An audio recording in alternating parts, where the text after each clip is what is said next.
Alright everyone, we have another game of Space Marines 5. This time it's myself playing Commander against the stacked team. I'm joined by Slaughtermelon.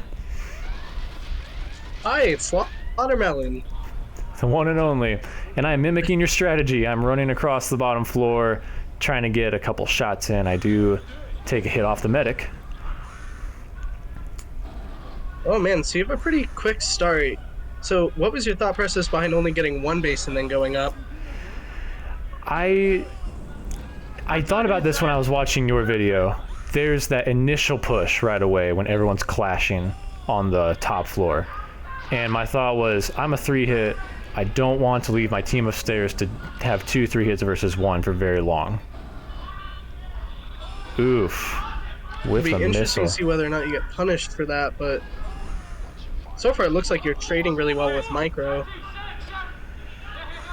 Yeah, well, okay, there's that. I'm in. Everyone's down. Did you think that was legal from Scythe? You know, I couldn't really tell from the angle of your GoPro. Something I was noticed during the GoPro videos is the extra height really changes the POV. It's fair. It's like your eyes are on top of your head, pretty much. I'm not going to blame anything on whether or not that was blind or not, but it did push me out. 3 hits from the medic. And stack team has pushed Loveland A back onto the first floor, unfortunately. So you're right now at 8 lives and 5 shots. Were you at that point, do you remember or not, if you were kind of worried about like a big nuke coming and you kind of getting reset being on the second floor? I was thinking, okay, so we've lost the opening, we have no momentum, and I can't really do anything, so I'm telling my team I need it. I have the least amount of shots. I was like concerned with getting more, obviously. But I was mainly thinking about the team as a whole, like who's pushing while I'm sitting here. Yeah, and you don't see a lot of pressure yet from the enemy team at all, so I mean, you see like Odin Fist tags Loki, but that's not even around you guys. Okay, Heavy came downstairs to push in. That's no fun for anybody. You know, it's funny enough, when Venom played Heavy, I saw him consistently do that. Just watching the stack team games, he'd come downstairs as a Heavy quite a bit. It was a good missile. Thank you. I think it's a brutal tactic. Our arena's small enough that the Heavy can get back upstairs the moment they're needed. And nothing more terrifying. When you used to play Heavy a ton, that was one of my biggest fears playing against you, was just how fast you were to move around the arena since it is so compact. Yeah. Yeah, I mean, I'm pretty sure you can get from any 2 points in the arena to the other point within about 10 seconds. It's just a very small was that arena. A jump shot you just took right there? I believe I did, yeah. Later on in the tournament, people were basically calling it illegal, and we've called it legal, but it's possible we're not jumping high enough, or I wasn't. Yeah. Oh man, so I see they're really keeping you from popping up there too. Yeah. On the 3rd floor. Yeah, even just the use of a scout, you know, I should be able to take him, but he was using resets from his team. Got me 3 times in the back right there. Scythe's at 18 lives, Bagel's at 14, so even though we're downstairs, we're still in the game. Score difference is pretty significant, though. Green team is well ahead. Yeah, when you look at bases, too. You and Micro right now, I mean, I see right now he's at 29 special points, you're at 29. Do you remember how far you end up stacking in this game? No, I don't. It's been a few weeks since I've watched this video. Let's see, we're pretty even on shots and lives right now. I'm finally getting an opportunity to resupply. What do you think I feel like you just came back at a healthy time. Yeah, exactly. The rest of the team's out, but you see a lot of green happening on the board. What do you think is my best move to get back in the game here? So, and part of what you need to do is sort of, I mean, you need to accept where your team's losing right here and act more like a carry in the game. It looks like you're trying to help your team too much as a commander when it should be the other way around. Hmm. As in, I'm trying to protect the resupply right now. Yeah, like, and you're choosing to fight them on first floor when you have an easy up to third. Right. So if I was playing this, I would have just gone right up to third at this point in the game. Mm-hmm. Micro, I mean, he still has the potential to drop 2 nukes, and depending on how the game feels for you in the moment, you would know that. It'd be around, 2 or maybe even 3, but I think here I I'm take that glad he went opportunity. upstairs right now.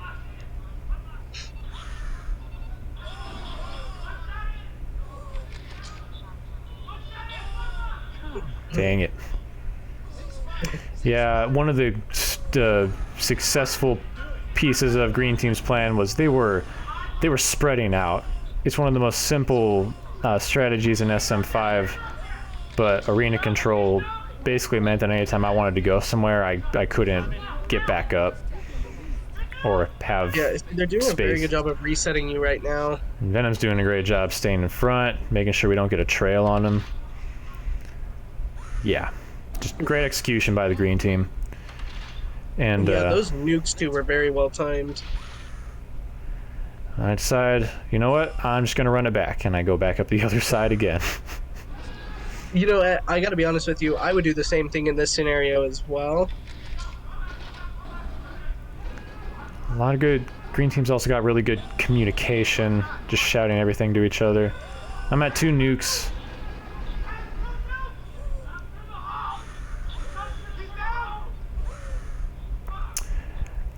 What are some of the things that you've seen the Green Team do well in this game? I feel like, so overall, the stacked team in the tournament was very aggressive besides DK and G&D. I felt like no matter their lineup, they had 4 really aggressive players. Nobody was super passive on that team, and I think this is a scenario where that's really helping them snowball in the game. Mm-hmm. What do you think is the drawback to that? Well, the biggest drawback to that is, I mean, your resupplies are just, they're 2 one-hits, and a commander heavy should easily be able to get in on that. I mean, this is one of those games where you can hear a lot of the communication too, and they didn't have that every single game, watching and playing against them, but they're doing extremely well kind of listening to this game. Heavy's got 1 life and 0 shots. That's He's got rough. 4 missiles, though.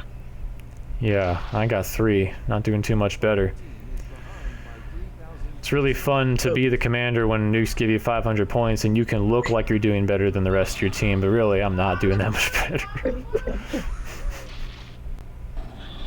I know that's something I was frequently doing during the tournament, is taking away my nuke points and seeing how I'm doing in comparison. Mm-hmm. It ended up being something I just had to let go of because, I mean, I was not scoring very high commander games during the tournament, but you see a lot of the quick games, the commander doesn't score a ton. Nah, you were killing them too quickly. Couldn't get those big Cody scores. Oh, that was a very good trade I just watched. Yeah, just That's something I spinning noticed every in your direction. games.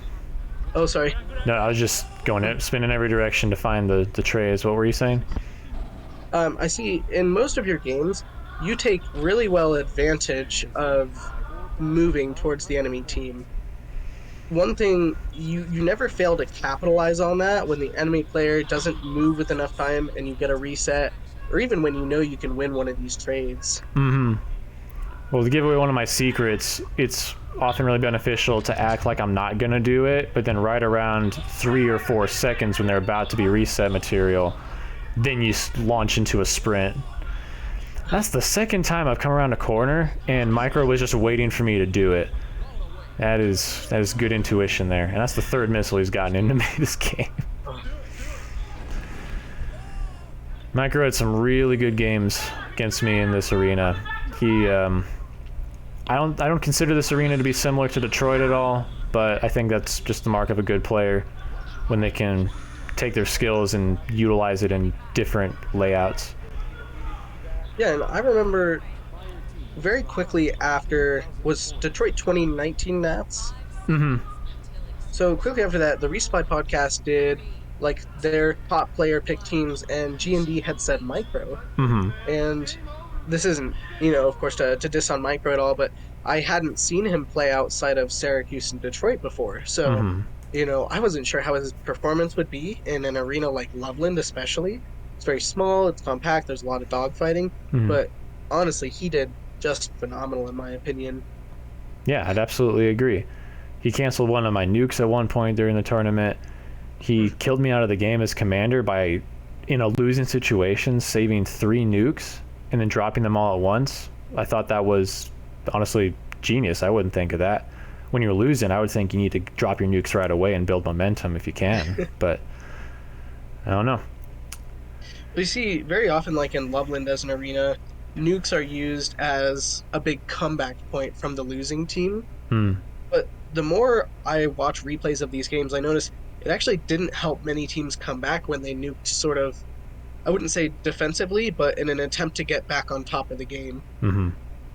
Which is weird because, I mean, you and I both having, Loveland as our home arena for many Mm-hmm. years, that's what our big strategy was, yeah.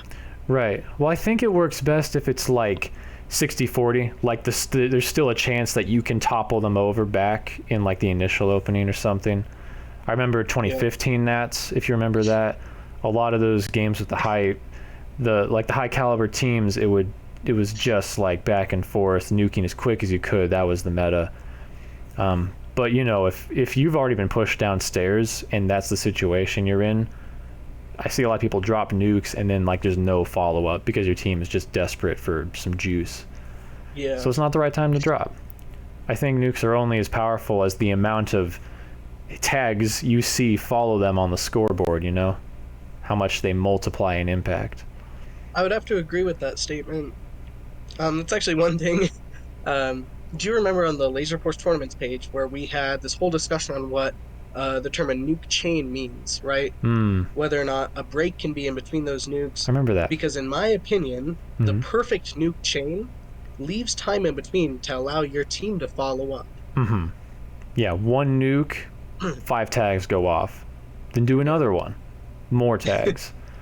Honestly, why not? Well, I mean, think about it. If you play this right with a team, 9 lives off of a medic from 3 nukes can turn into easily, 14, maybe even 15 lives. Mm-hmm. Yeah, if your team knows how to follow up. And that's the key. Yeah, and that's what really proper communication does for a team, I think.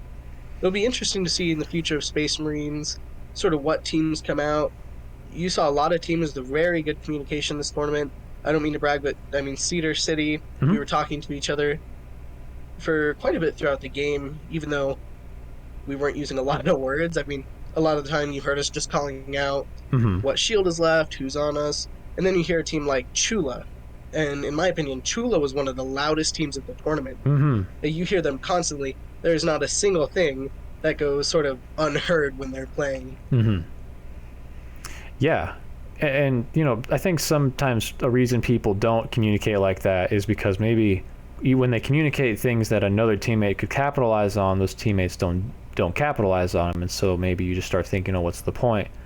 But that's what makes great teams great. Not only do they communicate, players are listening, and they'll use that information to their advantage. So I did see you guys do that a lot, and I think it was one reason you were highly successful. Honestly, like you guys were really good. And that's why I want to ask this final question. You come from our arena. I've known you since you were 13. You become very articulated in the reasons why things are good and things are bad in SM5 and why you do what you do. So what could I have done better in this commander game? The way, can I use myself as an example? Yeah, go right ahead. In this question? I know one of the biggest issues that you and Josiah used to talk to me about when I was first learning and playing Commander was my inconsistency, right? Either my brain would be moving too fast and I wasn't making the plays, or I'd be making a play too fast and my brain didn't know what to do next. A big thing that I try and do now is, even though I nuke quick and I'm nuking as soon as I'm dropping them, every single time I know what I'm going to do after those nukes, and I have full trust in my team. Mm-hmm. I think a big issue for Loveland Day this tournament was your guys' communication. Mm-hmm. When you're playing Commander, I don't see you talking a lot about what you want to see out of your team. Mm-hmm. I don't know if you do that before or after the games, but in game, I didn't see you telling your team what you wanted. Mm-hmm. And that's a huge flaw, and it's one of the reasons I ended up going to heavy. Because when Simply Okay would play Commander, he would come up to me and tell me I'm nuking, and then I'd run into the enemy team, and it would be great. But this was obviously a huge learning experience for me too. I know that when I play Commander, I kind of think of myself on an island alone, and I'm like, my job is to murder the enemy team, and I just need my team to follow up on me, expecting to read my mind, and that is absolutely not the way to play it. My nukes were dropped, I think in this game, I went to like 2.5, and I was just getting, like, none of my attempts at anything were really being successful. I dropped basically when my heavy had 1 life and no shots and the medic was already out. So I don't think it was a good time to do a triple nuke.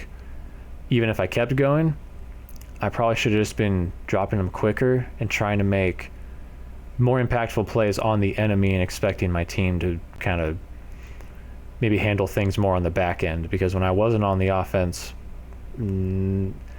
Brahmatize was on the offense. He went upstairs by himself when I came downstairs to resupply. But maybe we should have focused on just getting me back in the game.